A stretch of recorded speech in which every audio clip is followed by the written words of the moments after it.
कैसे बुलाया जाए क्लास में। एक प्रभु जी हैं जिन्होंने ये आइडिया दिया कि अगर हम जिस क्लास के बारे में जी जो हमारा टॉपिक है उसके बारे में अगर हम थोड़ा सा पहले बताएं कि आज ये होने वाला है, आज इसके बारे में बताया जाएगा। तो ये एक प्रभु जी का राय था जो मैं ग्रुप में शेयर करना चाहती थी कि जिससे लोग आएँ। अगर वो प्रभु जी ग्रुप में है तो प्लीज़ बोले, अपनी राय दे। हरे कृष्णा प्रभु जी, आप ग्रुप में हैं क्या? प्रभु जी मैं एक बार उन्हें देख लेती हूँ। तो ये कुछ ठीक है अलग दीदी, अलग देखिए। राय है जो लोग दिए हैं। तो ठीक है।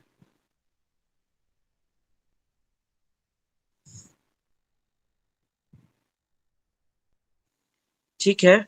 जब तक दीदी देख रही हैं, आप अगर आप भी किसी का कोई सजेशन हो या प्रश्न हो तो आप सब पूछ सकते हैं। बस हम 2-3 मिनट में आज की क्लास स्टार्ट करेंगे। प्रभु जी प्रणाम, दंडवत प्रणाम है आपको। हाँ। हाँ जी दीदी। प्रभु जी मैं ये अपना जो मेरा विचार है वो मैं ये कहना चाहती हूँ कि आपकी जो टाइमिंग है वो ठीक लग रही है मुझे, तो मेरे हिसाब से हाँ हाँ। क्योंकि आपकी जब हमारी कोई भी क्लास होती है तो वो करीब 1 घंटा चलती है, कभी हो सकता है पहले भी खत्म हो जाती है या बाद में हो जाती है, तो उसमें टाइम ऑलरेडी 9:30 हो ही जाता है, कभी कभी 9:45 भी हो जाते हैं। तो अगर हम इसे लेट शुरू करेंगे तो और हमें डिले हो जाएगा।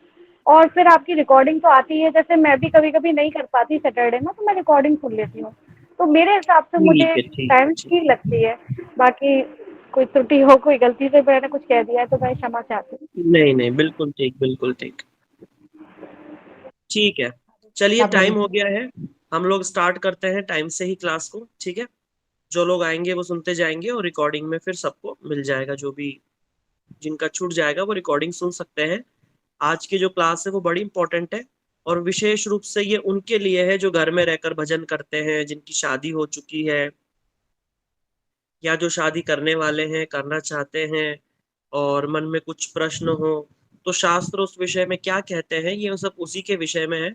और ज्यादा करके जब हम भागवत सुनते हैं तो उसमें इन टॉपिक्स को नहीं कवर किया जाता, पर क्योंकि ये बड़ा इंपॉर्टेंट है जो लोग गृहस्थ हैं उनके लिए, इसलिए हम लोग इसको डिटेल में आज समझेंगे। ठीक है। इसलिए हम स्टार्ट करते हैं अपनी क्लास को वंदना के साथ में। ओम अज्ञानतिमिरान्धस्य ज्ञानाञ्जनशलाकया चक्षुरुन्मिलितं येन तस्मै श्रीगुरुवे नमः। गुरुवे गौरचन्द्राय राधिकाय तदालये कृष्णाय कृष्णभक्ताय तद्भक्ताय नमो नमः। श्रीकृष्ण चैतन्य प्रभु नित्यानंद श्री अद्वैत गदाधर शिवासादि गौर भक्त वृंद। सभी लोग जहां भी हैं, जो सुन रहे हैं, हाथ उठा करके एक बार जरूर बोलिए, हरे कृष्णा, हरे कृष्णा, कृष्णा कृष्णा हरे हरे, हरे राम, हरे राम, राम राम हरे हरे। सर्वप्रथम मैं मेरे गुरु पाद पद्म परम आराध्यतम आचार्य त्रिदंडी स्वामी श्री श्रीमद भक्ति वेदांत शिल भक्ति वेदांत शिल श्रीधर गोस्वामी महाराज जी के चरणों में दंडवत प्रणाम करता हूँ। तदोपरांत नित्य लीला प्रविष्टो विष्णुपाद स्तोत्र श्री श्रीमद भक्ति वेदांत शिल नारायण गोस्वामी महाराज जी के अभय चरणार विंदों में मेरा अनंत कोटि दंडवत प्रणाम। और ऑनलाइन कथा के माध्यम से जो भी श्रोतागण सुन रहे हैं, माता भाई बहन प्रभु सभी के चरणों में मेरा यथा योग्य दंडवत प्रणाम। आज का जो हमारा विषय है वो है कपिल देवहूति संवाद, और ये दूसरी क्लास है, इसलिए हम लोग कोशिश करेंगे कि ये आज ही कंप्लीट हो जाए, और अगर आज नहीं होगा तो नेक्स्ट क्लास में भी हम इसको कंटिन्यू करेंगे। श्रीमद् भागवत जो ग्रंथ है वो समस्त विषयों को पोषण देने वाला है। जितने भी विषय हैं जगत में उन सब के विषय में बताने वाला ये ग्रंथ है, और ये अपने ही आप में परिपूर्ण है ये ग्रंथ। और ये एकमात्र ग्रंथ है जो सर्वोत्कृष्ट जो विषय है, जैसे भगवान श्री कृष्ण है उनके विषय में बताता है। सर्वोत्कृष्ट साधन माने उन कृष्ण की कैसे भक्ति हो, ये भी ये भागवत बताती है। और सर्वोत्कृष्ट प्रयोजन भी बताती है। प्रयोजन माने कि भगवान श्री कृष्ण की भक्ति के द्वारा आप प्राप्त क्या करना चाहते हैं, प्रयोजन क्या है, लक्ष्य क्या है, ये भी ये ग्रंथ बताता है। इसलिए प्रयोजन पहले डिसाइड करना चाहिए कि भैया कि अगर कृष्ण की भक्ति हम कर रहे हैं तो हमारा प्रयोजन क्या है, कृष्ण से क्या चाहते हैं। तो ये ग्रंथ ही बताता है कि भगवान से क्या चाहना चाहिए। इसीलिए उसी के अंतर्गत गृहस्थ में रह करके कैसे भजन किया जाता है और गृहस्थों का क्या धर्म है, स्त्री धर्म क्या होता है, पुरुष धर्म क्या होता है, कि जगत की उत्पत्ति कैसे हुई है, कि जगत में जो ये सृष्टि है, जो माया तत्व है, ये कैसा है, क्या है, कैसे जीव जो है वो अन्य अन्य नरक स्वर्ग आदि लोगों को भोगता है, फिर कैसे पुनः इस संसार में आता है, कैसे उसकी जीव की गर्भ में प्रविष्टि होती है, फिर कैसे उसका जन्म होता है। ये समस्त विषय जो है ये कपिल देवहूति संवाद में इन सभी पर आलोचना करी गई है। इसलिए आज हम इसको श्रवण करते हैं। हमने पिछली बार श्रवण किया था कि किस प्रकार जो ये भागवत का तृतीय स्कंद है ये बड़ा ही महत्वपूर्ण है। उसके अंदर जो पूर्व में पहले जो हम सुन चुके हैं कि किस प्रकार सृष्टि हुई थी। सृष्टि के आदि में सबसे पहले ब्रह्मा जी भगवान के नाभि कमल से उत्पन्न हुए। नाभि कमल से उत्पन्न होने पर उन्होंने खोज करी कि भैया ये मेरी उत्पत्ति कहाँ से हुई है, मैं कौन हूँ, हु एम आई। सबसे बड़ा प्रश्न है, हमारे मन में भी होना चाहिए। ब्रह्मा जी तो खैर ब्रह्मा जी हैं, उन्होंने भी यही प्रश्न किया। उस प्रश्न को खोजते खोजते वो उस कमल की जो डंडी होती है नाल में 1000 साल तक घूमते रहे, उन्हें कुछ भी प्राप्त नहीं हुआ। फिर पुनः कमल पे आकर के वो भगवान की बड़ी ही दीनहीन होकर के उन्होंने प्रार्थना करी। तब उन्हें दो शब्द सुनाई दिए, त और प, जैसे तप करो। ब्रह्मा जी ने कई दिनों तक तप किया, तप से प्रसन्न होकर भगवान वहां उपस्थित हुए। भगवान ने चतुश्लोकी ज्ञानम में परम गुह्यम इन प्रकार से जो ऋतयार्थ प्रत्यय चात्मनि है ना, ये यथा वासो तथा तम, इस प्रकार जो चतुश्लोकी जो भागवत है इस रूप में भगवान ने उनको पूरा का पूरा ज्ञान दिया है। इनको चतुश्लोकी भागवत भी कहा जाता है। और जो हम अभी भागवत सुनते हैं ये उन्हीं चतुश्लोकी भागवत का विस्तार है। ठीक है, तो इस प्रकार ब्रह्मा जी की उत्पत्ति हुई। भगवान की कृपा से, आशीर्वाद से ब्रह्मा जी ने फिर सृष्टि की उत्पत्ति चालू करी। सृष्टि के प्रारंभ में उन्होंने कई मानस पुत्र बनाए। विशेष रूप से उन्होंने 10 मानस पुत्रों की उत्पत्ति करी। 10वें नारद थे और उन्हीं में से एक उन्होंने अपनी छाया से बनाए थे, जो थे कर्दम ऋषि। कर्दम ऋषि जो थे उन्हें भी ब्रह्मा जी ने सबकी तरह कहा कि आप भी सृष्टि में सहयोग कीजिए। लेकिन कर्दम ऋषि भगवान के बड़े भक्त थे। उन्होंने बोला, पिताजी बड़ी मुश्किल से मनुष्य शरीर की प्राप्ति होती है, उसमें भी अगर हम इसमें खो गए, संसार में गुम हो गए, तो भगवान का भजन कब करेंगे। और उन्होंने भजन को ही चुना और इस प्रकार वो भजन में बैठ गए।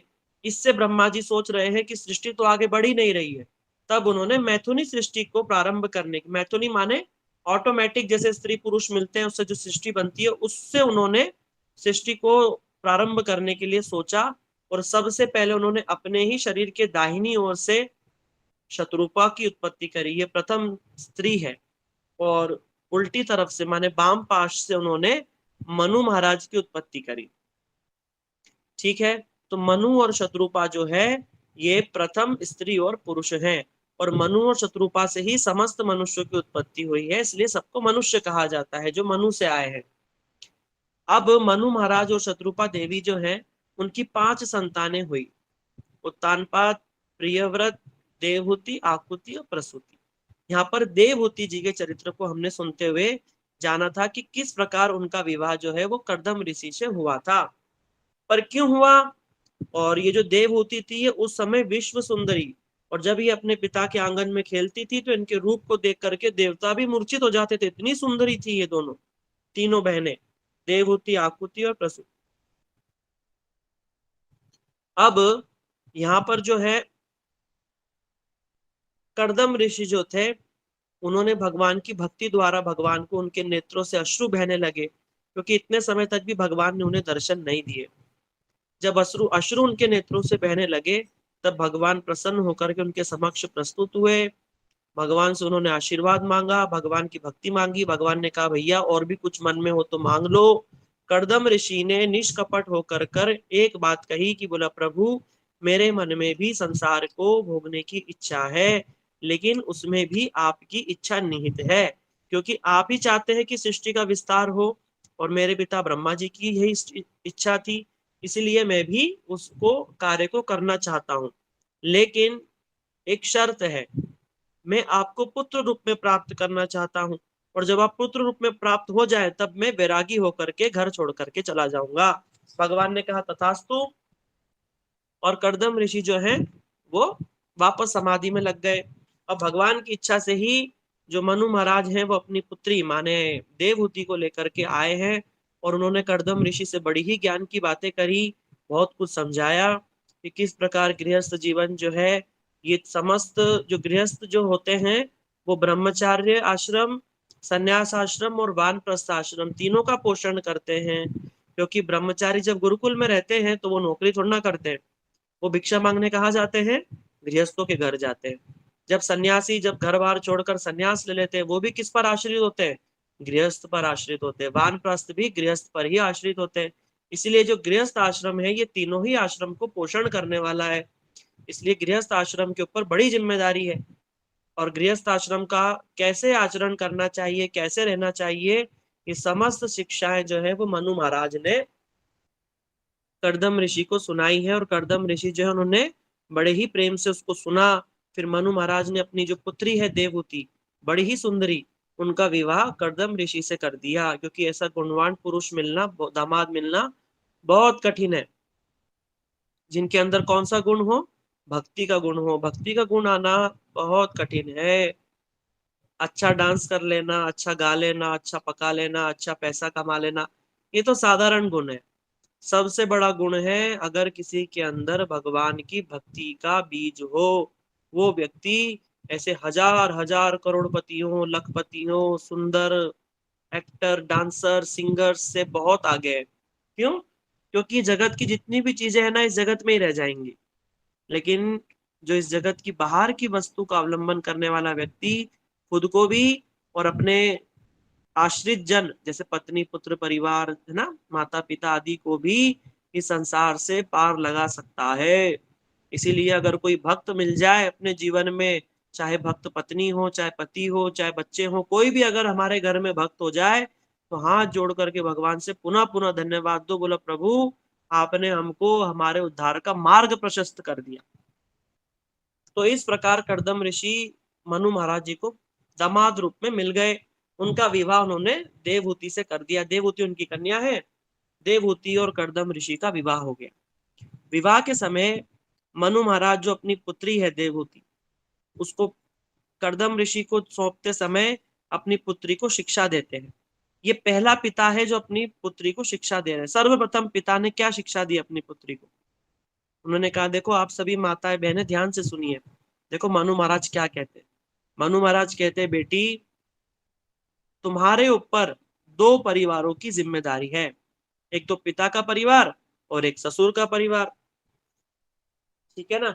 इसलिए जो स्त्री होती है ना, उसको दुहिता बोलते हैं। दुहिता आपने सुना है संस्कृत में, दुहिता बोलते हैं। दुहिता क्यों बोलते हैं?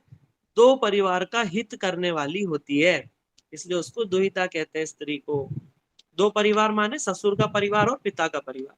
अगर स्त्री सबकी सेवा करे, सबसे मिलजुल कर रहे, सबसे प्रेम का व्यवहार करे और सबको भगवान की भक्ति में आगे बढ़ा करके ले जाए, तब तो स्त्री हो गई दुहिता, दोनों परिवार का हित करने वाली। वरना दोनों परिवार का विनाश भी स्त्री कर सकती है। अगर ससुराल में कुछ गलत होगा तो पिता का भी नाम खराब होगा और ससुराल का तो होगा ही होगा। इसलिए स्त्रियों के ऊपर तो बड़ी जिम्मेदारी है। और लेकिन ये है पॉजिटिव मैनर में, सकारात्मक रूप में जिम्मेदारी है, और स्त्रियों के ऊपर ही सारा दारोमदार है। अगर किसी के घर में भक्त का जन्म होगा तो ऐसा हो ही नहीं सकता कि उसकी माता भक्त ना हो और उसके माता का कोई संस्कार ना हो। माता पर ही निर्भर करता है कि संतान कैसे होगी और भक्त होगी कि नहीं होगी। इसलिए माताओं पर बड़ी जिम्मेदारी है हमारे संस्कृति में। इस प्रकार जो देवहूति है उनको पतिव्रता धर्म उन्होंने अच्छे से समझाया कि देखो पति की सेवा अच्छे से करनी चाहिए। बहुत सारी माताएं जो होती हैं उनका ये प्रश्न होता है कि भैया हम तो गुरु जी की सेवा नहीं कर पाते, डायरेक्ट गुरु जी के चरण नहीं दबा पाते, गुरुजी के साथ प्रश्न नहीं कर सकते, गुरुजी के साथ कहीं प्रोग्राम्स में नहीं जा सकते, क्योंकि गुरुजी जो है वो सन्यासी हैं और वो ब्रह्मचारी के साथ में रहते हैं, स्त्री के साथ में तो रह नहीं सकते, क्योंकि सन्यासी के साथ स्त्री का होना ठीक नहीं। तो हम कैसे गुरुजी की सेवा कर सकते हैं, उनके चरण दबा सकते हैं? तब बताया कि जो ऐसे वाली जो स्त्रियां हैं, अगर उनके पति भक्त हो और पति अगर गुरुजी की सेवा करते हो निष्कपट रूप में, तो ऐसे पति की सेवा करने से गुरुजी की सेवा हो जाएगी। ये पतिव्रता धर्म की शक्ति है कि पति से ही समस्त गुरुओं की सेवा हो सकती है। लेकिन पति कैसे होने चाहिए? भगवान के शुद्ध भक्त होने चाहिए। इसीलिए अगर शुद्ध भक्त मिले तो बिना सोचे समझे अगर विवाह करना हो तो भक्त से ही करना चाहिए। वैसा पुरुषों पर भी लागू होता है, भक्त स्त्री मिले तो ही विवाह करे, बड़ा जरूरी है। या फिर पोटेंशियल ढूंढे कि हाँ भाई अभी तो नहीं है पर भविष्य में ये व्यक्ति भक्त बन सकता है या ये स्त्री भक्त बन सकती है, ये सोच करके भी विवाह को किया जा सकता है। और जिनकी शादी हो चुकी है वो लोग भगवान से प्रार्थना करें कि भैया हमारे पति पत्नी सब भक्त बन जाएं, ठीक है, ताकि हमारा भजन साधन हो पाए थोड़ा बहुत, ठीक है, मिलजुल करके हम लोग हमारी इस नौका को पार लगा लें। इस प्रकार ये सब शिक्षाएं दे करके मनु महाराज देवहूति को छोड़ करके चले गए हैं। और देवहूति जो है उनके जो पति है कर्दम ऋषि, वह पुनः समाधि में बैठ गए। उन्होंने कई साल तक उनकी सेवा करी, बूढ़ी हो गई, बाल जटा जूट हो गए, क्योंकि पिता उनके पति खा नहीं रहे, तो इसलिए पतिव्रता धर्म का पालन करते हुए स्त्री भी कुछ नहीं खाती है, स्नान भी नहीं करती है, श्रृंगार भी नहीं करती है। क्यों? क्योंकि पति तो देख ही नहीं रहे हैं। ये तो शिक्षा दी है कि अगर स्त्री को शादी के बाद सजना संवरना केवल पति के लिए चाहिए। ये प्रतिव्रता धर्म का नियम है, ठीक है। ऐसे करते करते जब वो बूढ़ी हो गई हैं, तब एक समय उनकी पति की समाधि टूटी। उन्होंने देखा सामने कोई बूढ़ी स्त्री बैठी हुई है। उसको देख करके वो तो बड़े आश्चर्य में पड़ गए कि ये बूढ़ी स्त्री कौन है, मेरे आश्रम में क्या कर रही है। तब वो कहती हैं कि बोला प्रभु आपको याद है आपने कभी विवाह भी किया था? उनको याद आया, अरे हाँ तुम वही देवहूति हो? बोले हाँ मैं बूढ़ी हो गई हूँ। इसको देख करके करदम ऋषि बड़े प्रसन्न हुए कि भैया सबसे ज्यादा आदमी को अपने शरीर से प्यार होता है, अपने शरीर से ज्यादा वो किसी को नहीं चाहती, लेकिन इस देवहूति ने मेरी सेवा के लिए अपने शरीर को भी दांव पे लगा दिया। करदम ऋषि बड़े प्रसन्न हो गए, बोले वर मांगो। बोला प्रभु हम लोग सदगृहस्थ हैं, और सदगृहस्थ को क्या चाहिए कि उनके घर में भक्त संतान हो और वो संसार को आगे बढ़ाए। बोला प्रभु हम भी ऐसा करना चाहते हैं। तो वो कहते ठीक है देवहूति, तुम्हारी इच्छा को पूर्ण किया जाएगा। आप जाओ और इस बिंदु सरोवर में स्नान करो। जैसे ही देवहूति स्नान करने गई, करदम ऋषि ने अपनी योग शक्ति से हजारों दास दासियां वहां पे उत्पन्न कर दी, जिन्होंने देवहूति को बड़ा सुंदर अप्सरा की तरह सजा दिया। और उसके बाद करदम ऋषि ने कामक विमान की सृष्टि करी। ऐसा विमान जैसा आज साइंस भी नहीं बना सकता। इसका वर्णन भागवत में है, कामक विमान। साइंस जिसको सोच भी नहीं सकता, इच्छा करने मात्र से वो उस स्थान पे ले जाएगा। ऐसा विमान जो इच्छा करोगे वैसा मौसम बना देगा, बारिश चाहिए तो बारिश, बसंत चाहिए तो बसंत, जो पेड़ बोलोगे वो पेड़ का फल वहां पर मिलेगा। हजारों दास दासियां, ऐसा वो विमान हम तो सोच भी नहीं सकते, हमारी कल्पना में भी नहीं है। ऐसे विमान का वर्णन हमारे शास्त्रों में हजारों साल पहले से है। सोचो हम लोग कितने एडवांस हुआ करते थे, और हम लोग साइंस का नाम लेकर कितने पीछे चले गए हैं भारतवासी। थोड़ा सोचना चाहिए हमको। ऐसा करते करते विहार करते करते उनको 9 कन्याओं की प्राप्ति हुई है। और 9 कन्या भी कोई साधारण नहीं है उनकी। अरुंधति, अनुसैया, बड़ी बड़ी तपस्विनी उनकी कन्या हुई है। 9 कन्याओं की उत्पत्ति उनको हो गई। 9 कन्याओं को देख करके कर्दम ऋषि कह रहे हैं, बोला अरे भैया कहाँ, मैं तो संसार में फंस गया। भगवान से बोला था कि एक पुत्र की प्राप्ति हो जाएगी, एक संतान की, तो घर बार छोड़ के चले जाएंगे। और 9 कन्या हो गई, अब तक संसार में फंसे हुए। और जो ही अपना झोला झंडा उठा के चलने लगे, त्यों ही देवहूति ने उन्हें रोका। बोला कहा प्रभु ये 9 की 9 कन्या जो है विवाह के बाद अपने अपने घर को चली जाएंगी, मैं किसके सहारे रहूंगी भैया, कोई पुत्र तो हो जाने दीजिए। ये सुन करके कपिल मुनि को याद आता है, ओ सॉरी करदम ऋषि को याद आता है कि भगवान ने मुझे आशीर्वाद दिया था कि मैं पुत्र रूप में आऊंगा। तो वो कहते हैं देवहूति तुम चिंता मत करो, तुम तो इतनी भाग्यशाली हो कि स्वयं नारायण की माँ बनने वाली हो। भगवान का वचन कभी झूठा नहीं जाएगा, और अब पुत्र रूप में भगवान ही तुम्हारे गर्भ में प्रविष्ट होंगे। ऐसा सुन करके देवहूति बड़ी प्रसन्न हो जाती है। और देवहूति मन ही मन अपने भाग्य को बड़ा अपने भाग्य को निहारती। बोला क्या मेरा भाग्य है, देखो स्वयं भगवान की मैं माँ बनूंगी। और देखते ही देखते भगवान कपिल मुनि उनके गर्भ में आ जाते हैं। कपिल भगवान का जन्म हो जाता है। अब जो है कर्दम ऋषि घर छोड़कर जाना चाहते हैं, देखते हैं 9 कन्या है, विवाह नहीं हुआ। बड़े चिंतित हो जाते हैं कि इनका विवाह हो जाए तो मैं चैन से जाऊं। उसी समय ब्रह्मा जी अपने 9 पुत्रों को लेकर के वहां पर आ जाते हैं। और ब्रह्मा जी के 9 पुत्रों के साथ में जो देवहूति की जो 9 कन्याएं हैं कर्दम ऋषि, उनका विवाह हो जाता है। और वो भी अपने कर्दम ऋषि बड़े निश्चिंत हो जाते हैं, पुत्रियों का विवाह भी हो गया, पुत्र भी हो गए। अब कर्दम ऋषि बिल्कुल टेंशन फ्री होकर के भजन साधन करने के लिए चले गए। ये सब हमने पिछली बार सुना था, आपको एक बार रिवाइज करा दिया ताकि कोई भूल ना जाए कि क्या कहानी चल रही है, ठीक है। और जब कर्दम ऋषि घर छोड़ के गए हैं तो 3 कारण बताए थे कि वो घर छोड़ करके क्यों गए। वो कारण कौन बताएगा? आप लोग अनम्यूट करके बता सकते हैं। दंडोत प्रणाम प्रभु जी। हाँ जी माता जी बताइए।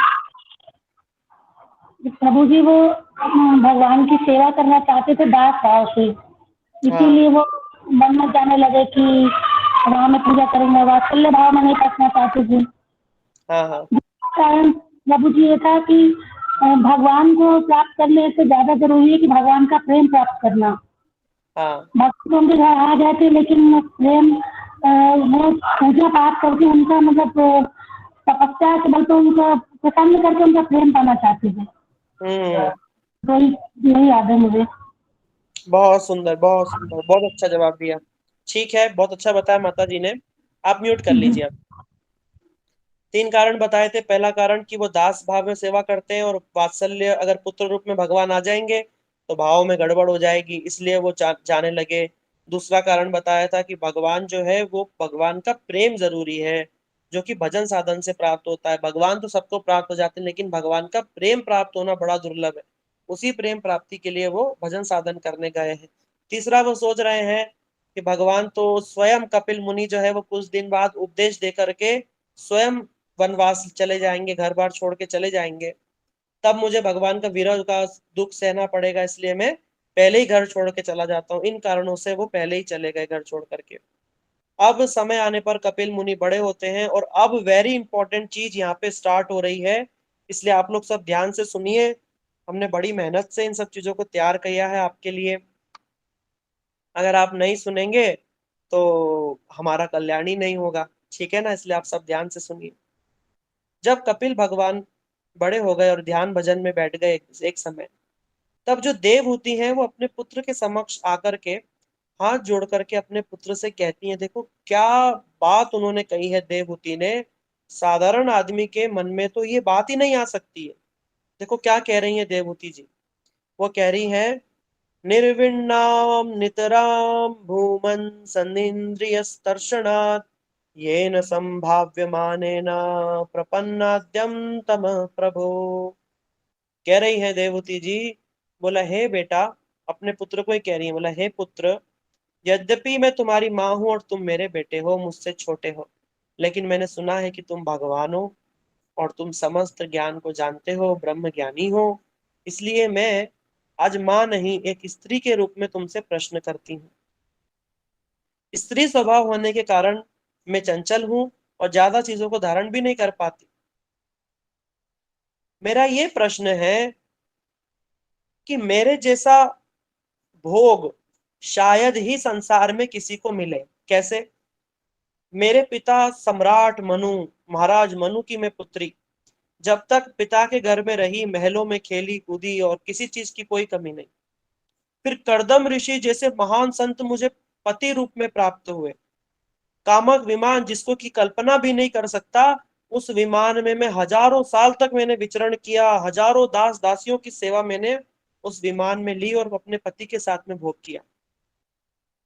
और मुझे 9 पुत्रियों की प्राप्ति हुई। पुत्रियां भी कौन, साधारण नहीं, कृति, अरुंधति, है ना, अनुसुईया, ऐसी बड़ी बड़ी महान स्त्रियां मुझे पुत्री रूप में प्राप्ति हुई। किसी को हो भी नहीं सकती ऐसी पुत्रियां। दूसरे, उन पुत्रियों के जो दामाद मुझे मिले, उनके पति, दामाद, दामाद एक से एक, भृगु, वशिष्ठ, ऐसे बड़े बड़े ऋषि मुझे दामाद रूप में प्राप्त हुए, उसकी कोई कल्पना नहीं कर सकता। फिर कपिल भगवान आपके जैसा पुत्र मुझे प्राप्त हो गया।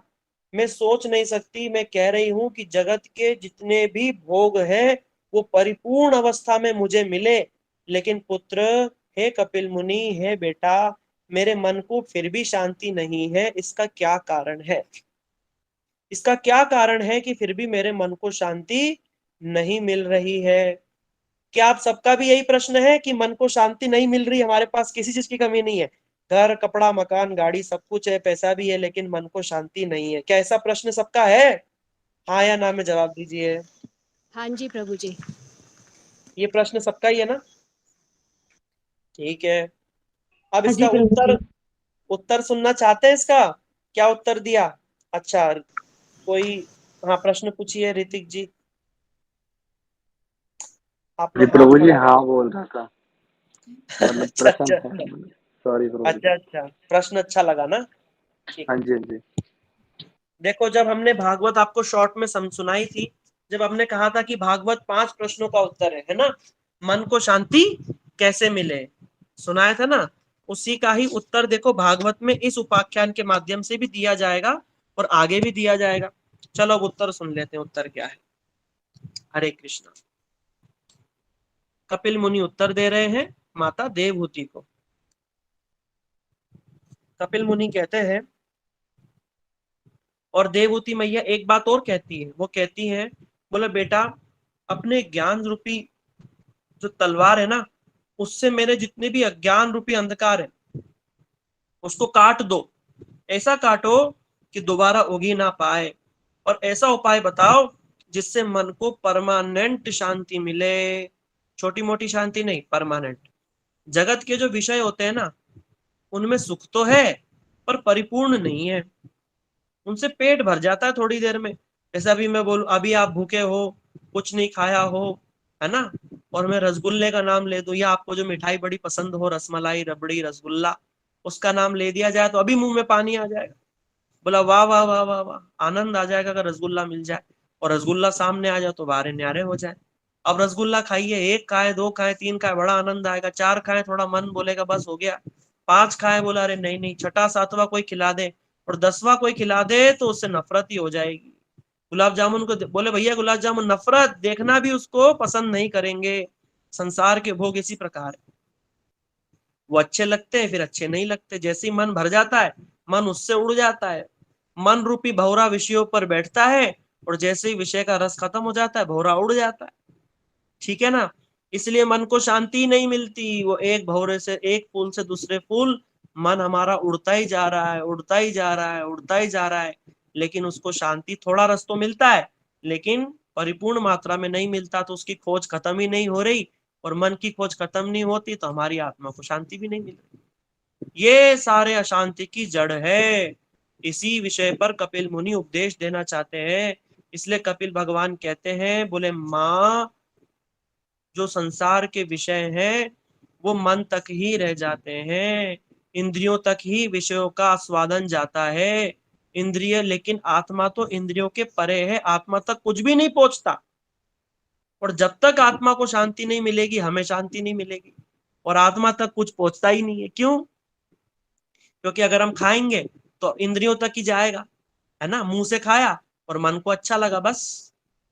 घूमने जाएंगे, आंखें देखेंगी, आंखों का तो जो विषय है वो रूप है, आंखें विषय देखेंगी, सुंदर सुंदर सीनरी, नदी, पहाड़, लड़के लड़कियां सब देखेंगी, आंखें खुश हो जाएंगी, पर आत्मा को कुछ नहीं मिलेगा, मन प्रसन्न हो जाएगा बस। आत्मा, आत्मा तक कुछ भी नहीं जाता, कुछ भी नहीं जाता। इस कारण से आत्मा को शांति नहीं मिल रही, और जब तक आत्मा को शांति नहीं मिलेगी, जब तक पूर्ण रूप में हमें शांति मिल ही नहीं सकती। तो अब क्या करें? बोला आत्मा को पूर्ण वस्तु में लगा दिया जाए तो आत्मा को पूर्ण रूप में शांति मिल जाएगी।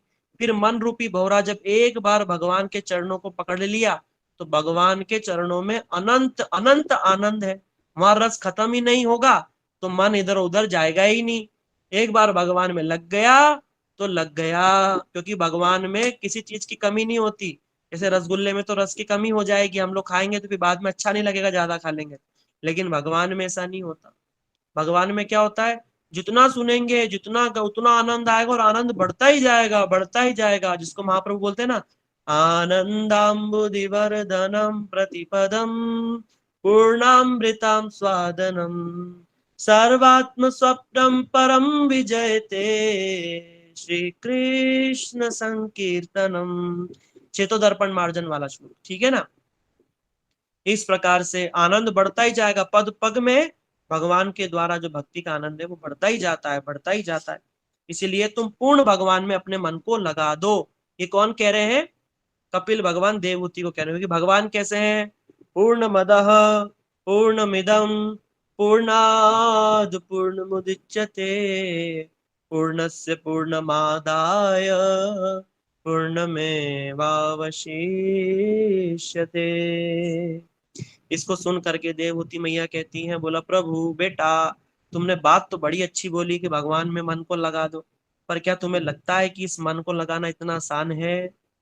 मन तो बड़ा चंचल है ना। जो कैसा है, हम लोग अज्ञानी है, मन बड़ा चंचल है। अर्जुन ने भी भगवान से गीता में यही प्रश्न किया। कृष्ण कहते मन मुझ में लगाओ, मन मन मन। अर्जुन कहते प्रभु भगवान मन को लगाना इतना आसान है क्या? मन बड़ा चंचल है। अर्जुन कहते हैं चंचला ही मन कृष्ण प्रमाथि बलभद्रणम तस्याहम निग्रहम मन्ये वायुरेव दुष्करम। हवा को रोकना आसान है, लेकिन मन जो भागता है इधर से उधर इधर से उधर, उसको रोकना बड़ा कठिन है। फिर भगवान उत्तर देते हैं, बोला अर्जुन यद्यपि मन को कंट्रोल करना डिफिकल्ट है, लेकिन फिर भी उसको वश में किया जा सकता है। कैसे? भगवान कहते हैं अभ्यास न तु कौन्तेय वैराग्य च गृह्यते असंशय महाबाहो दुर्निग्रहम चलम। अभ्यास न तु कौन्तेय वैराग्य च गृह्यते। अभ्यास और वैराग्य से मन को कंट्रोल किया जा सकता है। प्रैक्टिस करनी है। किस चीज का अभ्यास करना है? भगवान की भक्ति का, नवदा भक्ति, श्रवण कीर्तन स्मरण। कोशिश करके कथाओं को सुनिए, रोज रोज आधा घंटा, 10 15 20 मिनट, आधा घंटा रोज रोज कथाओं को सुनिए। रोज रोज कीर्तन माने नाम जपिए, भगवान का हरिनाम कीजिए, भगवान की कथा को सुनाइए, श्रवण कीर्तन स्मरण कीजिए, मनी मन वृंदावन गोवर्धन आदि की यात्रा कीजिए, भगवान का स्मरण कीजिए, भगवान की कथाओं का, नाम का, गुरुदेव वैष्णव सबका स्मरण कीजिए, है ना। इस प्रकार भक्ति के अंगों को पालन कीजिए। ये तो हो गया अभ्यास। और रोकना किसको है? वैराग्य किससे करना है? जो भक्ति के प्रतिकूल हो। भक्ति के प्रतिकूल क्या? उल्टा पुल्टा खाना, उल्टे पुल्टे लोगों के संग में घूमना फिरना, कुछ तो भी देखना करना, ये सब गलत चीजों को छोड़ना और सही चीजों को पकड़ना। ये दो चीज कीजिए। धीरे धीरे धीरे धीरे जो मन को कोई कंट्रोल नहीं कर सकता, ऐसा व्यक्ति उस मन को कंट्रोल कर लेगा। ये भगवान श्री कृष्ण आश्वासन देते हैं। इसलिए आप लोग सब निश्चिंत हो जाइए। अगर मन चंचल है कोई बात नहीं, मन को अपना काम करने दीजिए। आप अपना काम कीजिए, अपने आप को कथाओं में, कीर्तन में, भगवान के नाम गुण लीला इनमें लगा के रखिए। बस कुछ भी काम करो, मन भगवान में लगा दो। क्योंकि मनेव ही मनुष्यानाम कारण मोक्ष बंधनम। ये मन ही मनुष्य के अगर बंधन का कारण है, तो यही मन मनुष्य के मुक्ति का भी कारण है। उदाहरण दूं? कौन सुनना चाहता है उदाहरण? जल्दी बताओ। अगर मन से बंधन होता है तो मन से ही मुक्ति भी हो जाएगी, माने भगवान के चरणों की प्राप्ति भी हो जाएगी। कौन सुनना चाहेगा? नहीं, मुंह से बोलो। हम ऐसे हाथ उठाने वाला काम नहीं मानेंगे। हाँ प्रभु जी सुना दीजिए। मैंने भी गजब। सुना। अच्छा ठीक है, सुना दीजिए। सुनिए तो फिर सभी लोग सुनिए। आप सबने ताला देखा होगा, है ना। ताले की एक ही चाबी होती है। जब लॉक करते हैं तो इस तरफ घुमा देते हैं, और जब खोलना होता है तो उस तरफ घुमा देते हैं। तो चाबी तो एक ही है ना। लॉक के भी काम आ रही है और अनलॉक के भी काम आ रही है, माने ताला लगाने के भी काम में आती है और ताला खोलने के भी काम में आती है। एक ही चाबी है। इसी प्रकार मन है। इस मन को अगर संसार में लगाया, जड़ मोबाइल टीवी कैमरा इन लोगों में लगा दिया पूर्ण रूप से, तो ये मन हमको संसार में ऐसा फंसाएगा, पुनरअपि जननम पुनरअपि मरणम पुनरअपि जननी जठरे शयनम। हम लोग अनंत काल के लिए संसार चक्र में फंस जाएंगे। और अगर इसी मन को भगवान के कीर्तन में लगा दिया, अरे मन तू कुछ सुनना ही चाहता है तो ले भगवान की कथाएं सुन ले। अरे मन तू डांस करना चाहता है, ले चल भगवान के कीर्तन पे डांस कर ले। अच्छा तू घूमना चाहता है, ले चल तेरे को मंदिर ले चलो, ले चल तेरे को मैं वृंदावन ले चलूं। मन चल रे वृंदावन धाम, राधे राधे गाएंगे, वृंदावन में जमुना किनारा, निर्मल शीतल बहती है धारा, मैं तो गोता लगाऊं सुबह शाम, राधे राधे गाएंगे। इस प्रकार से मन को कभी वृंदावन ले जाओ। अरे मन तू देखना ही चाहता है तो चल तुझे ठाकुर जी के दर्शन करा लाऊं। अच्छा तू कुछ खाना चाहता है, चल तुझे भगवान का सुंदर सुंदर भोग प्रसाद खिलाता हूं। इस प्रकार से मन को इधर से हटा करके उधर लगा दो। ठीक है, बस मने वही मनुष्यानाम कारण मोक्ष बंधन। बस वही जो मन बंधन का कारण था, वही मन मुक्ति का कारण हो जाएगा, भगवान के चरणों में ले जाएगा। कितना आसान है, एक ही चाबी है, चाबी है वो मन। उस मन को क्या करो, उस मन को भगवान के चरणों में लगा दो। देवहूति मैया कहती हैं, बोला प्रभु आप बात तो एकदम सही सही कह रहे हो, आपको भी बात तो अच्छी लगी होगी जो मैंने बोला है ना, आप बात तो सही कह रहे हो बेटा, लेकिन इस मन को भगवान के चरणों में लगाना इतना आसान थोड़ी ना है।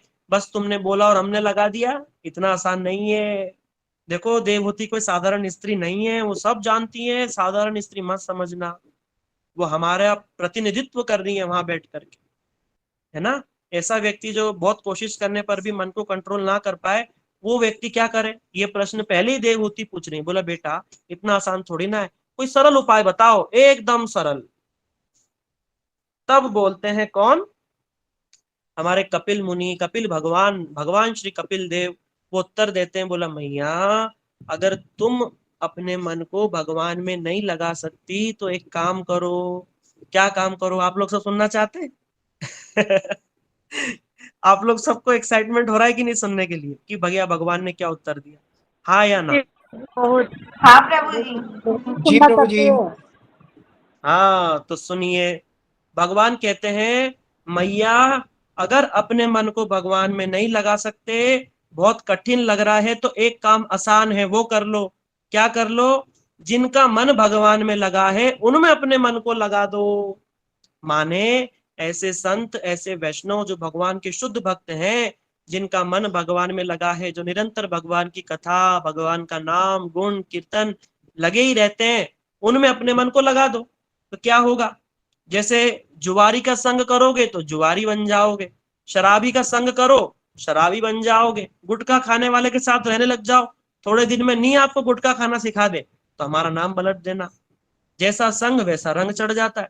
और अगर संतों के साथ में रहोगे, साधु संग में रहोगे, तो वो भी तो अपना रंग चढ़ाएंगे। वो क्या रंग चढ़ा देंगे, जिनमें उनका मन लगा है उनमें आपके मन को लगा देंगे। जैसे आप हैं, आप हरि कथा सुनते हैं, इसके पहले आप बहुत सारे कुछ किसको सुनते होगे, टीवी देखते हो, कुछ कुछ करते होगे, है ना। फिर वही काम करते हैं हम लोग, टीवी में एडवर्टाइजमेंट देखते हैं, वही चीज खरीदने पहुंच जाते हैं। सही बात है कि नहीं, पिक्चर का एडवर्टाइजमेंट आता है, पिक्चर देखने पहुंच जाते हैं। लेकिन जब कथा सुनते हैं तो मन में क्या भावना आती है, चलो मंदिर चले, चलो वृंदावन चले, चलो कथा सुन ले, चलो भगवान को भोग लगा ले, चलो कुछ ऐसा कर ले। तो ये संतों का प्रभाव है। संत क्या करेंगे, जिनमें उनका मन लगा है उनमें हमारा मन लगा देंगे। इसलिए कबीर दास जी कहते हैं मन को संतों में लगा दो, उससे क्या होगा, संतन के संग लाग रे, तेरी अच्छी बनेगी, अच्छी बनेगी तेरी बिगड़ी बनेगी, और होए गो तेरो बड़ भाग रे, तेरी अच्छी बनेगी। सत्संग में करी पुण्य कमाई, पुण्य कमाई, पुण्य कमाई, सत्संग में करी पुण्य कमाई, क्या, राम चरण अनुराग रे, तेरी अच्छी बनेगी। सत्संग में क्या पुण्य कमाई होगी, राम जी के चरण में अनुराग हो जाएगा। इसलिए क्या करो, साधु का संग करो। साधु संग सर्व शास्त्र कहे, लब मात्र साधु संग सर्व सिद्धि है। थोड़े से साधु संग से भी वो चीज मिल जाएगी जो बड़े बड़े ज्ञानी ध्यानी तपस्वी भी नहीं प्राप्त कर पाते। इसलिए आप लोग सब बड़े भाग्यशाली हो जो इन हरि कथाओं को सुनते हो। अब एक बात और यहाँ पर देवहूति जी पूछती हैं, बोला प्रभु आपने कहा संतों का संग करो, तो क्या संतों को ढूंढना इतना आसान है? हाँ, संत मिलना बहुत कठिन है भैया। तीरथ नहाए एक फल, संत मिले फल चार, सदगुरु मिले अनंत फल, कहत कबीर विचार। बहुत मुश्किल है सब साधु संग, प्योर वैष्णव ढूंढना, प्योर डिवोटी, प्योर साधु ढूंढना बहुत मुश्किल है। तो कैसे पहचाने? तब कपिल मुनि कहते हैं, बोला मैया वैसे तो पहचानना बड़ा कठिन है, लेकिन फिर भी कुछ गुणों के कारण, कुछ गुणों को देखते हुए हम समझ सकते हैं। क्या गुण बताए साधुओं में? तितिक्षवः कारुणिकाः सुहृदः सर्वदेहिनाम्, अजात शत्रवः शान्ताः साधवः साधु भूषणाम्। तितिक्षव, उनमें क्या गुण होता है? तितिक्षा माने सहनशीलता, क्या बोलते हैं उसको, टॉलरेंस सहिष्णुता। उनके अंदर तितिक्षा होते हैं, सहिष्णु होते हैं, छोटी छोटी बातों पर वो लोग नाराज नहीं होते। हाँ, छोटी छोटी बातों पे नाराज नहीं होंगे, लेकिन अगर भगवान के विरुद्ध जरा सा भी कुछ बोल दिया तो बड़े नाराज हो जाएंगे। उनकी सहनशीलता तो है, लेकिन किसके प्रति है? अपने प्रति है। भगवान गुरु वैष्णव के विषय में कुछ भी नहीं सुनते वो, ठीक है ना। और भक्ति मार्ग के विरुद्ध कुछ हो जाए तो बिल्कुल सहन नहीं करते। दूसरा बताए कारुणिका, बड़ी करुणा होती है उनके हृदय में। वैसे तो वो संसार की किसी चीज के लिए दुखी सुखी नहीं होते, लेकिन संसार में अगर कोई दुखी है तो उसको देख करके दुखी हो जाते हैं। संत हृदय नवनीत समाना, कही कवही न पर कही न जाना, संत हृदय नवनीत समाना। संतों का जो हृदय होता है ना, वो नवनीत माने मक्खन की तरह नरम होता है, कोमल होता है। मक्खन को तो वो बताया कि नवनीत माने मक्खन से भी ज्यादा कोमल होता है। मक्खन को तो पिघलने के लिए क्या चाहिए? अग्नि चाहिए, ताप चाहिए। लेकिन साधु के संग, साधु के हृदय को पिघलने के लिए तो ताप की भी जरूरत नहीं, और दूसरों के दुख को ही देख करके उनका हृदय पिघल जाता है। इसीलिए हमारे भारत में परंपरा है, जब भी हमारे जीवन में कोई दुख आए, कुछ कष्ट आए, तो साधु को जाकर बोलो। साधु को जाकर बोलेंगे तो उससे क्या होगा? उनका हृदय पिघल जाएगा। उनके हृदय में ठाकुर जी रहते हैं। तुम्हार हृदय सदा गोविंद विश्राम, गोविंद कहे न मम वैष्णव परायण। इस प्रकार उनके हृदय में जो ठाकुर जी हैं, जब उनका हृदय पिघलेगा तो वही ठाकुर जी हमारी समस्या का समाधान कर देंगे।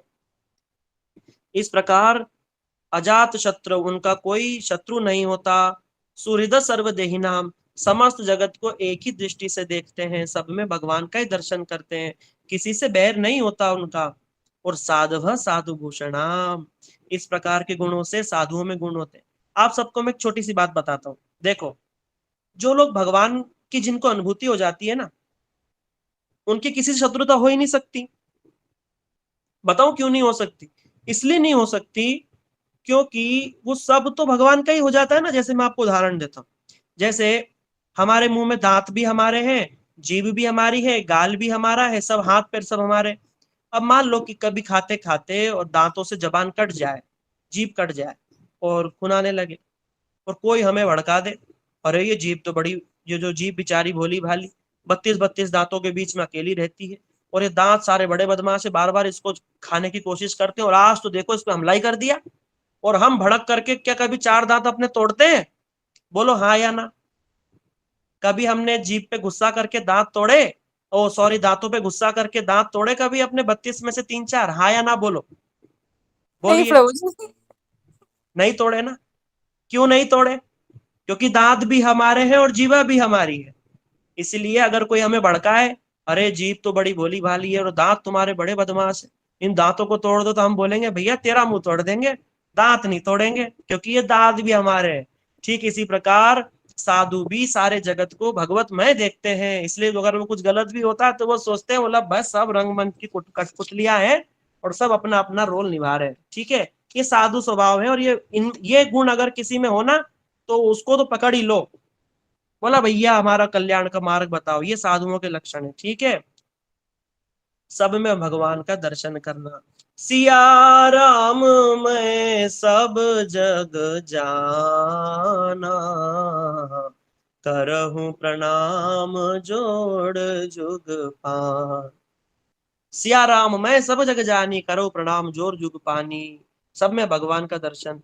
फिर भी एक गुण जो होता है वो हमको देखना पड़ता है, वो गुण है कृष्णेक शरणम, कि एकमात्र भगवान पर ही भरोसा उनको होना चाहिए और किसी पर भरोसा नहीं होना चाहिए।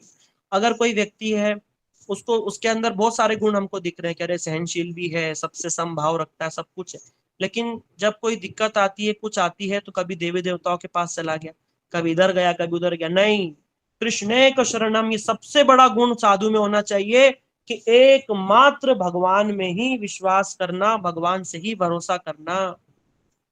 अवश्य रक्षी कृष्ण विश्वास पालना, भगवान मेरी अवश्य अवश्य रक्षा करेंगे, और एकमात्र कृष्ण के शरण में होना चाहिए। माने भगवान माने जो राम के भक्त हो वो राम की शरण में, नारायण के भक्त हो, मतलब एक की शरण में होना चाहिए। ठीक है, कृष्ण माने कृष्ण के साथ साथ सारे अवतार भी आ जाएंगे। ठीक है ना, ऐसा मत समझना भैया जो राम जी के भक्त हो तो भैया अरे तो कृष्ण बोल रहे हम तो राम में, नहीं नहीं, ऐसी बात नहीं है।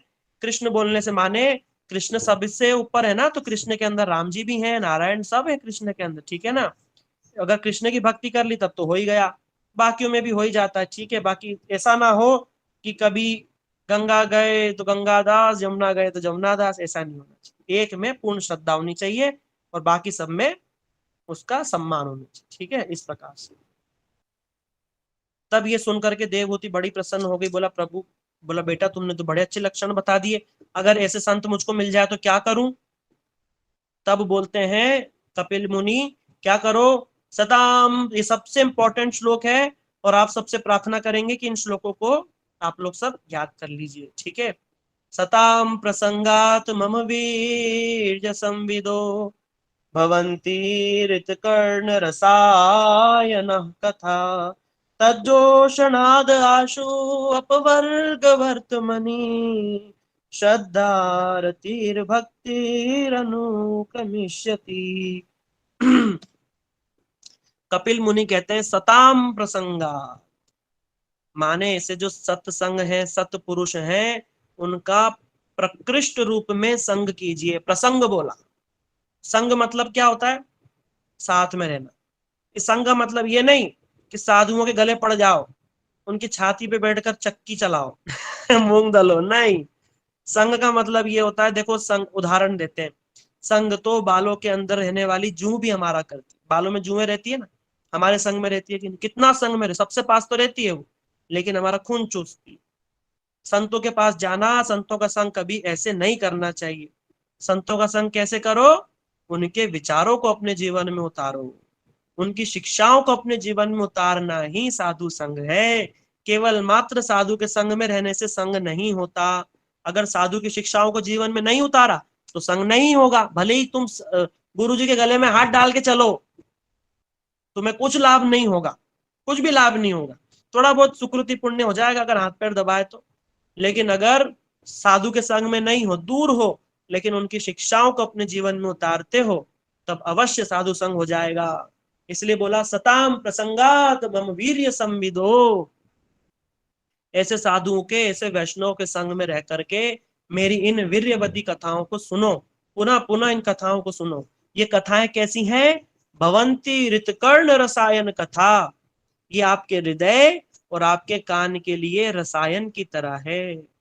किसकी तरह है?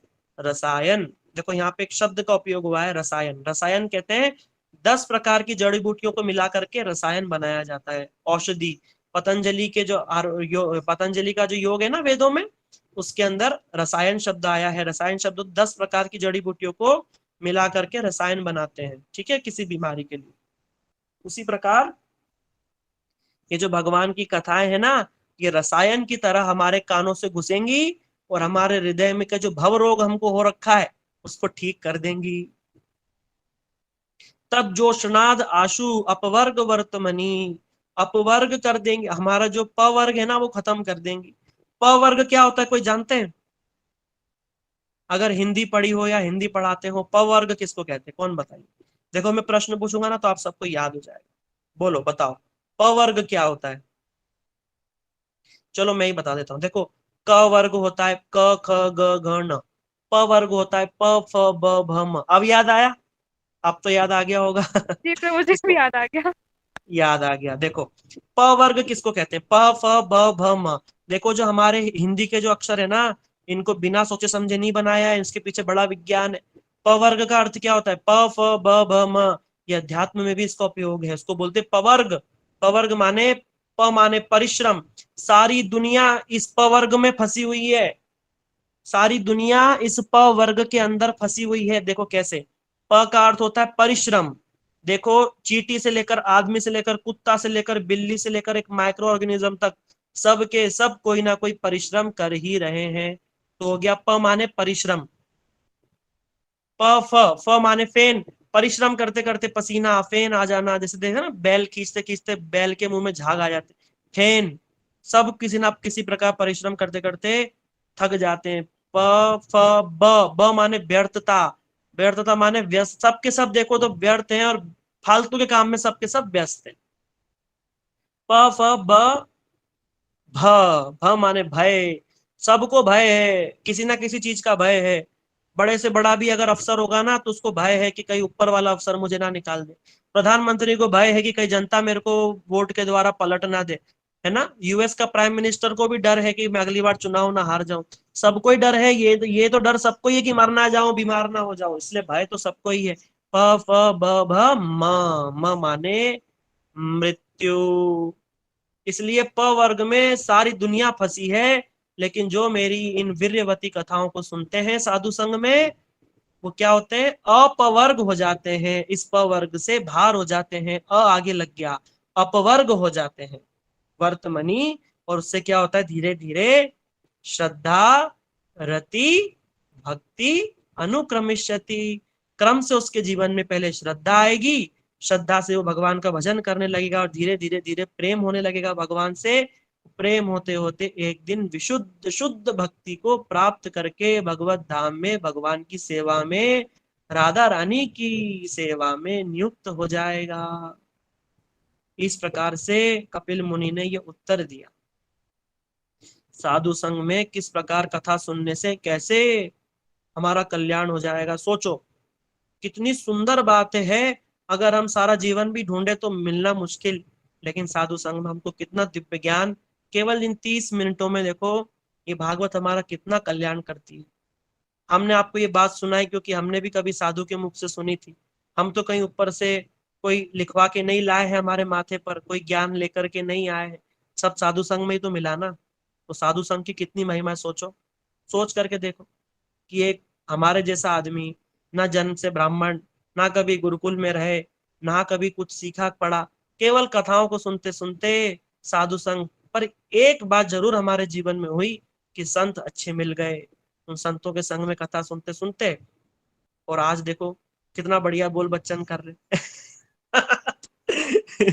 केवल बढ़िया बढ़िया बोल लेते हैं, लेकिन हम तो इसको भी सेवा ही मान रहे हैं। बोलते बोलते कभी तो ऐसा दिन आएगा ना कि सचमुच में अच्छे से भक्ति होने लगेगी। आप लोग भी सुनते हो तो भगवान से प्रार्थना करा करो, अरे भैया इस बच्चे पर भी कृपा करो, देखो कितने अच्छे अच्छे हमको कथा सुनाता है। आप लोग अवश्य मुझसे भक्ति में आगे ही होंगे। इसलिए मैं आप सबसे भी प्रार्थना करता हूँ कि आपको अच्छा लगता हो ना, तो भगवान से ऐसी प्रार्थना करना कि इनको अच्छी वाली भक्ति देना, फ्रॉड वाली नहीं देना, अच्छी वाली देना, ठीक है। इस प्रकार साधु संग में इन हरि कथाओं को सुनने का ऐसा फल होता है। तुलसीदास जी रामचरितमानस में बताते हैं। तुलसीदास जी कहते हैं कि साधु संग का जो फल है मैंने अपनी आंखों से देखा।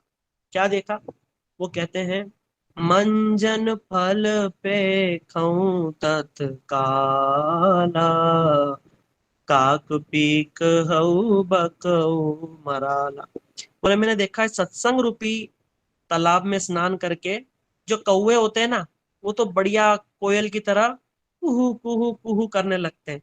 और जो बगुले होते हैं ना, बगुले कपटी, वो क्या हो जाते हैं, हंस की तरह मोती खाने वाले हो जाते हैं। इसलिए साधु संघ का ऐसा फल है, हम भी हो जाएंगे, कोई दिक्कत नहीं। हम भी धीरे धीरे हो रहे हैं, आप भी धीरे धीरे हो जाएंगे। इसलिए एक चीज की कोशिश कीजिए, साधु संग की कोशिश कीजिए। साधु संग है तो सब कुछ है, साधु संग नहीं तो कुछ भी नहीं। तुलसीदास जी कहते हैं, राम नाम के अंक है, सब बातन है शून्य। अंक रहे अंक रहे, अंक गए कुछ हाथ नहीं, अंक रहे 10 गुनो। इसको समझो क्या है। देखो मैं फिर से सुनाता हूँ, आप लोग सब याद कर लो इस चौपाई को, अपने घर में सुनाना सबको। क्या है? राम नाम के अंक हैं और सब बातन है शून्य। अंक गए कुछ हाथ नहीं, अंक रहे 10 गुना। जैसे 0 0 0 लगाते जाओ, 0 0 कुछ उससे होना नहीं। अंक लगा दो, माने 1 लगा दो, उसके बाद 0 लगाओ तो 10, फिर 0 लगाओ तो 100, 10 10 गुना बढ़ रहा है ना। 1 0 लगाओ 1000, 10 10 गुना बढ़ रहा है ना। तो इस एक की महिमा है। ये एक क्या है? परम परमेश्वर भगवान श्री कृष्ण सच्चिदानंद रूपाय राधा जी के कांत, है ना। समस्त गौड़ीय वैष्णव के आराध्य देव भगवान श्री कृष्ण, वृंदावन धाम वासी, गोकुल के निवासी, यही भगवान कृष्ण एक हैं। इस एक के साथ में कुछ भी करेंगे, है ना। इस एक को जोड़ करके चाहे संसार में रहो, इस एक को जोड़ करके चाहे वन में रहो, इस एक को जोड़कर कहीं भी रहो, 10 10 गुना तरक्की होगी। और एक को हटा दो, कितने 0 लगा लो, जीवन में तरक्की नहीं होगी, वहीं के वहीं गोल गोल घूमोगे। 0 माने पुनरपि जननम, पुनरपि मरणम, पुनरपि जननी जठर शयनम। वही गोल गोल, जन्म मृत्यु जरा व्याधि, गोल गोल गोल गोल गोल गोल घूमते ही रहेंगे। एक को पकड़ लेंगे तो बाहर निकल जाएंगे, ठीक है। इसलिए जो केंद्र को पकड़ ले, जो मूल को पकड़ ले, मूल सबके भगवान है, वो कभी भी नाश नहीं होता और बाकी कोई बचता नहीं। और जो एक को पकड़ ले उसका नाश होता नहीं। जैसे वो चक्की वाला है ना, कबीर दास जी चक्की को देख करके रोने लगे। चलती चाकी देख दियो कबीरा रोए, 2 पाटन के बीच में साबुत बचा ना कोई। 2 पाटन चल रही है, उसमें कोई साबुत तो नहीं बचता, लेकिन जो केंद्र में घुस गया बीज गेहूं का, वो बच जाता है। इसलिए जो भगवान को पकड़ लेगा वो संसार चक्की से बच जाएगा, भगवत धाम को पहुंच जाएगा, ठीक है। इसलिए साधु संग में भगवान का नाम कीजिए। इसको सुन करके तो देवहूति मैया जो है वो इतनी प्रसन्न हो गई, बहुत प्रसन्न हो गई। बोले बेटा तुमने मुझे क्या अद्भुत ज्ञान दिया। बोले बेटा तुम्हारे जैसा बेटा सबको प्राप्त हो, है ना। हम भी चाहेंगे कि भाई हमारे घर में भी कोई ऐसा व्यक्ति हो जाए, हमारे पति, बेटा, पुत्र, परिवार, बेटी, कोई तो ऐसी हो जाए जो इस प्रकार का ज्ञान जिनको हो, ऐसी भक्ति हो। ऐसा सुनते सुनते देवहूति मैया बड़ी प्रसन्न हो गई।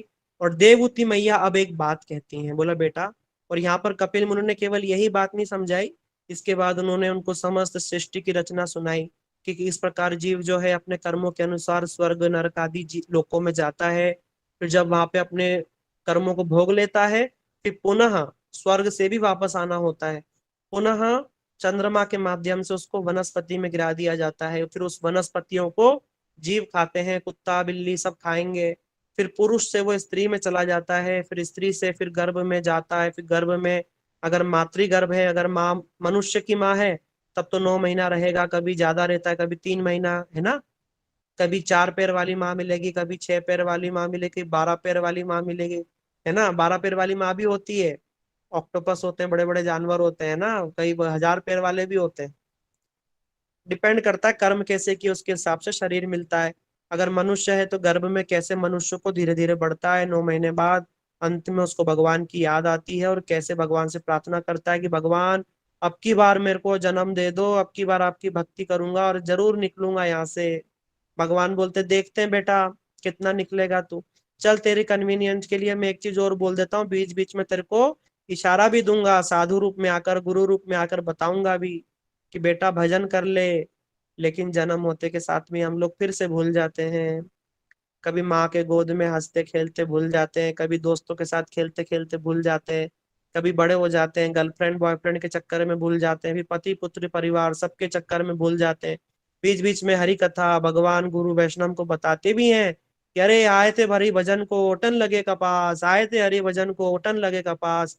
बोला अरे बाबा तू ले ले कपास, हम चले अपने घर। बाबा को कपास पकड़ा देते हैं, मतलब उनकी बात को नहीं मानते।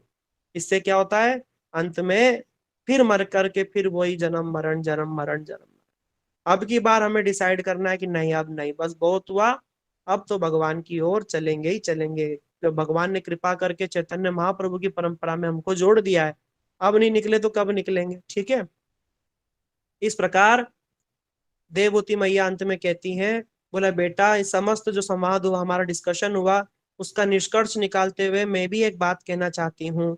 कपिल मुनि कहते कहो मैया। देववती कहती हैं, अहो बत स्वपच अतो गरियान यज्जीवाग्रे वर्तते नाम तुभ्यम ते पुस्तपस्ते जुहुः सस्नु आर्या ब्रह्मा अनुचुरनाम गृह्णन्ति ये ते। देववती कहती है कि मैं एक बात कहना चाहती हूँ।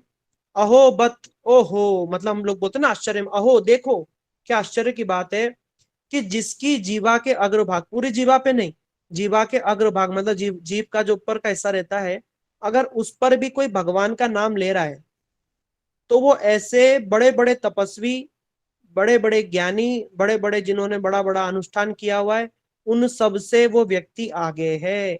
भले ही वो चांडाली क्यों ना हो, चांडाल माने कुत्ता खाने वाला व्यक्ति है, अगर उसके मुंह पर भी भगवान का नाम है, वैसे तो हो नहीं सकता, बड़ा मुश्किल है, लेकिन फिर भी बता रही, महिमा बताते हुए कह रही हैं, वो समझ लेना अगर किसी के जीवा पर भगवान का नाम है तो समझ लेना वो व्यक्ति पूर्व जन्म में सारे के सारे तीर्थों में स्नान कर चुका है, वो सारे के सारे शास्त्रों को पढ़ चुका है, वो सारे के सारे यज्ञ कर चुका है, वो सारे सारे ब्राह्मणों का अनुष्ठान भी कर चुका है। इसीलिए उनके फलस्वरूप आज उसकी जीवा पर भगवान का नाम गूंज रहा है। इसलिए आप लोग तो जीवा के अग्रभाग नहीं, पूरी जीवा से ही भगवान का नाम लेते हो। इसलिए सोचो कि आप लोग कितने भाग्यशाली हो। यहाँ पर देववती मैया इस बात को कह रही है, भगवान का नाम लेना इतना आसान नहीं है। जन्म जन्म मुनि जतन कराई अंत राम कहीं आवत नाई। भगवान का नाम किसी की जीवा पर आना आसान नहीं है, पर अगर हमारे आ रहा है तो समझो गुरु जी की, वैष्णव की, हमारे पूर्वजों की, हमारे कुछ ना कुछ कृपा है कि हम लोग ये भगवान का नाम ले रहे हैं। ऐसा सुन करके देवहूति मैया अपने बेटे के प्रेम में, भगवान के प्रेम में, इस ज्ञान में, आनंद में इतनी आनंद में हो गई, इतने आनंद में हो गई कि प्रेम में उनका पूरा शरीर पिघल करके जलमय हो गया। देवहूति मैया भगवान के धाम को चली गई और कपिल मुनि भी गंगा सागर की ओर चले गए और गंगा सागर ने उनका स्वागत किया और अपने अंदर स्थान दे दिया। वहीं जाकर के कपिल भगवान विराजमान हो गए। बोलो कपिल देव भगवान की जय। वहां विराजमान हो गए और आज भी मकर संक्रांति के दिन समुद्र हटता है और कपिल भगवान का जो वो जो मंदिर है उसका दर्शन होता है। भक्त आज भी दर्शन करने जाते हैं। इन्हीं कपिल भगवान ने जीव कल्याण के लिए बड़ा सुंदर सांख्य योग, बड़ा सुंदर भक्ति योग का ये जो मिश्रण है, और उस सब का निष्कर्ष है भगवान का नाम संकीर्तन। इसलिए जहां भी हो, वन में हो चाहे घर में हो, भगवान का नाम लीजिए। गृहे था को भक्ति विनोद ठाकुर का कीर्तन थोड़ा सा गा देता हूँ। गृहे था को बने था को सदा हरि बोले डाको, सुखे दुखे भूलो ना को, बदने हरि नाम बल रे गोरा, गाय मधुर स्वरे। हरे कृष्णा कृष्णा कृष्णा हरे हरे, हरे राम राम राम हरे हरे, गाय गोरा मधुर स्वरे। चैतन्य महाप्रभु बड़े मधुर स्वर में गा रहे हैं, कृष्णा कृष्णा हरे हरे, राम राम हरे हरे। हरि बोल। निताई गौर प्रेमानंदे हरि हरि बोल। बोलो देवहूति कपिल संवाद की जय, करदम ऋषि की जय, मनु महाराज की जय, ब्रह्मा जी की जय, गुरु वैष्णवों की जय, समस्त वैष्णव सुनने वालों सबकी जय। इसलिए यहीं पर ही आज की इन कथा को हम विराम देते हैं और थोड़े ही समय में बहुत कुछ बताने की कोशिश करी। आप सबको मैं आशा करता हूँ समझ में आया होगा। अगर मुझसे कुछ त्रुटि हो जाए तो आप लोग सब बड़े दयालु हैं, अवश्य क्षमा कीजिए। और अगर अच्छा लगा तो आप आशीर्वाद कीजिए कि हम आगे भी ऐसी कथाएं भगवान की सेवा में आगे सुनाते रहें। बस यही बोल करके अपनी वाणी को विराम देता हूँ। गौर प्रेमानंदे हरि हरि बोल। अगर किसी का कोई प्रश्न है तो पूछ सकते हैं। हरे और प्रभु जी। हाँ जी दीदी प्रभु पूछिए। प्रभु जी, मेरा प्रश्न तो है, उससे पहले मैं एक चीज आपको बताना चाहूंगी। आप बड़ा सुंदर कीर्तन गाते हैं। तो आपने जो उस दिन इसी पिछले क्लास में जो आपने गाया था ना, जो वो भीष्म पितामह भगवान के लिए जो स्तुति गाते हैं, जो लास्ट वाली लाइन है, तमाल वर्णम, पता नहीं क्या था वो, एक बार वो सुना दीजिए, आपसे रिक्वेस्ट है, एक बार वो लाइन सुना दीजिए। अच्छा वो भीष्म स्तुति का दूसरा श्लोक है। वो कहते हैं, त्रिभुवन कमनम तमाल वर्णम रविकर गौरावराम्बरम दधाने बपुरल ककुलावृताननाब्जम विजय सकेरतिरस्तु में नवद्या। इस प्रकार से दीदी विष्णु स्तुति का दूसरा श्लोक। थैंक यू प्रभु जी, बहुत बहुत बहुत बहुत धन्यवाद। जी दीदी, और किसी का कोई प्रश्न है तो पूछ सकते हैं। ये हमको ना, ये जो कीर्तन गाना भी हमको हमारे गुरुदेव ने सिखाया। हम तो पहले गाते ही नहीं थे गुरुजी ने हमको फोर्स कर करके कीर्तन भी सिखाया। और नोएडा में सीता माता जी है, उन्होंने, हम लोगों ने ना ज्यादा माता जी से ही सीखा कीर्तन इसलिए आप लोग भी माता जी हो, सब लोग बड़ा सुंदर कीर्तन सीखो और अपने बच्चों को सिखाओ। बाद में तुम्हारे बच्चे भी बोलेंगे कि हमारी माता जी ने हमको कीर्तन सिखाया, ठीक है, जैसे हम बोल रहे हैं अभी। जी प्रभु जी, आप बहुत ही सुंदर गाते हैं, बहुत ही सुंदर गाते हैं। ठीक है दीदी, धन्यवाद। आप प्रश्न किसी का कोई है तो आप पूछ सकते हैं। और हमारे जो प्रभु जी हैं, उनका ग्रुप में उन्होंने विशाखा दीदी से एक प्रश्न किया था। और उन्होंने, मेरे को विशाखा दीदी ने बोला था कि वो लास्ट क्लास में उत्तर नहीं दे पाए।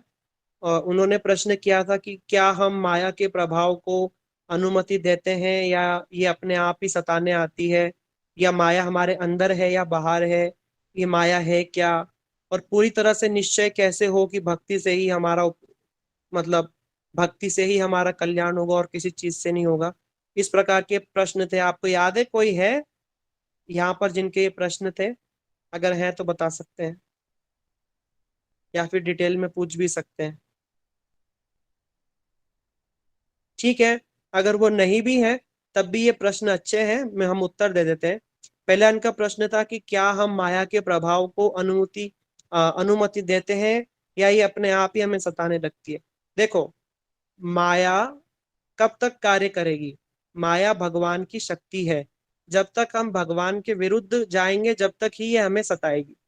जब हम भगवान के ठीक ठीक रूप में, अगर हम भगवान के समक्ष आ जाएं, भगवान की भक्ति करने लगे, तब ये माया हमें नहीं सताएगी। क्योंकि विलज्ज मानया सातुम इक्ष पथे अमुया, ये माया तो भगवान के पीछे छुप करके खड़ी रहती है, पीठ की तरफ। जो भगवान की तरफ पीठ करेगा वो ही माया के चक्कर में फंसेगा। जो भगवान की भक्ति करने लगेगा, माया उसको नहीं सता सकती, माया के प्रभाव से दूर हो जाता है। अगर उसके जीवन में कुछ दिख भी रहा है तो भगवान उसकी परीक्षा लेकर के उसकी भक्ति के फल को पका रहे हैं, समझो, ऐसा मानो। ठीक है ना। और दूसरा प्रश्न था कि ये माया क्या वस्तु है, हमारे अंदर रहती है बाहर रहती है? ये माया भगवान की शक्ति है, ये भी सर्वव्यापी है। और ये हमारे अंदर नहीं, हम इसके प्रभाव में है। ये जो हमारे जो मन है ना, हमारा मन बुद्धि अहंकार, जो जितनी भी चीजें हैं, ये सब जड़ है, ये सब माया का। ये शरीर भी हमारा जो दिख रहा है, ये भी माया का है, जड़ है। माया जो भी बनाती है जड़ बनाती है, चिन्मय नहीं बनाती। ठीक है, इसलिए जो भी दिखता है ये सब माया का ही है। जितना घर पुत्र परिवार, जितने भी शरीर हमको दिख रहे हैं ना, ये सब माया के ही हैं। बस जो अंदर आत्मा है ना, वो भगवान के द्वारा बनाई हुई है। वो भी भगवान ने नहीं बनाई, भगवान की तटस्थ शक्ति, जीव शक्ति के द्वारा बनी हुई है आत्मा। जीव भूता महाबाहो एकदम धार्यते जगत। बाकी जो ये माया है, ये भगवान की बहिरंगा शक्ति है। और ये केवल जड़ चीजों को बना करके और जड़ चीजों में ही हमें उलझाना चाहती है। इस प्रकार से इन प्रश्नों का उत्तर है। ठीक है, अगर आप और किसी का कोई प्रश्न है तो पूछ सकते हैं, नहीं तो हम यहीं पर विराम देंगे। और एक चीज और पूछना था, अगर किसी को कोई टाइम का प्रॉब्लम हो तो बता सकते हैं। यही टाइम ठीक है वैसे तो। अगर किसी को इश्यू हो तो ग्रुप में बता देना। और आज की क्लास कैसी लगी ये भी ग्रुप में जरूर बता देना आप लोग सभी। और एक चीज और बताना कि ऐसा क्या किया जाए कि और भी लोग इस क्लास को सुने हो। मुझे ऐसा लगता है कि जो हमारे लोग हैं वो अभी नहीं सुन रहे, या फिर शायद बिजी रहते हैं सैटरडे को, क्योंकि वो रिकॉर्डेड क्लास बहुत सारे लोग सुनते हैं। तो ऐसा क्या किया जाए कि हम सबसे इंटरेक्शन कर पाए, सबसे बात कर पाए। हमारी तरफ से बहुत कोशिश कर रहे हैं कि आपको भक्ति में जोड़ करके रखें। अगर कुछ कमी हो तो जरूर बताइएगा, और ग्रुप में बता सकते हैं क्लास कैसी लगी, अपने अनुभव भी शेयर कीजिए। अगर आप अपने अनुभव बताएंगे तो औरों को भी मोटिवेशन मिलेगा। और अगर आप में से कुछ अच्छे भक्त हैं जो भगवान की कथा बोलना चाहते हैं, आगे सुनाना चाहते हैं, वो भी ग्रुप में बोल सकते हैं। अगर आप लोग बोलेंगे, सुनेंगे, तो और भी लोग देखेंगे और सोचेंगे कि देखो ये लोग इन्हीं क्लास से सुनते सुनते कितने अच्छी कथा सुनाने लगे। उन लोगों को भी मोटिवेशन मिलेगा। इसीलिए सब लोग आगे बढ़िए। देखो हम लोग भी आगे बढ़ रहे हैं, आप लोग भी आगे बढ़िए, तभी ही ये कार्य को सफलता की प्राप्ति होगी। अगर कपिल मुनि अच्छी अच्छी बात सुनाते और देवहूति मैया सो जाती तो बात नहीं बनती। आज हम उनकी बातों को नहीं सुनते, ठीक है ना। हम लोग उनकी बातों को सुन रहे हैं क्योंकि दोनों तरफ से एफर्ट्स बराबर थे। इसलिए आप लोग सभी ग्रुप में अवश्य अपने अनुभव को शेयर कीजिए, चाहे छोटा हो बड़ा हो, कैसा भी अनुभव हो। और कथा के विषय में भी बताइए कि हमें कथा में क्या अच्छा लगा, कौन सा श्लोक अच्छा लगा, कौन सी स्तुति अच्छी लगी, हमने कौन सा श्लोक याद किया, उस श्लोक को भी रिकॉर्ड करके सुना सकते हैं, ठीक है। अगर किसी का कोई प्रश्न नहीं है तो यहीं पर हम क्लास को रखते हैं।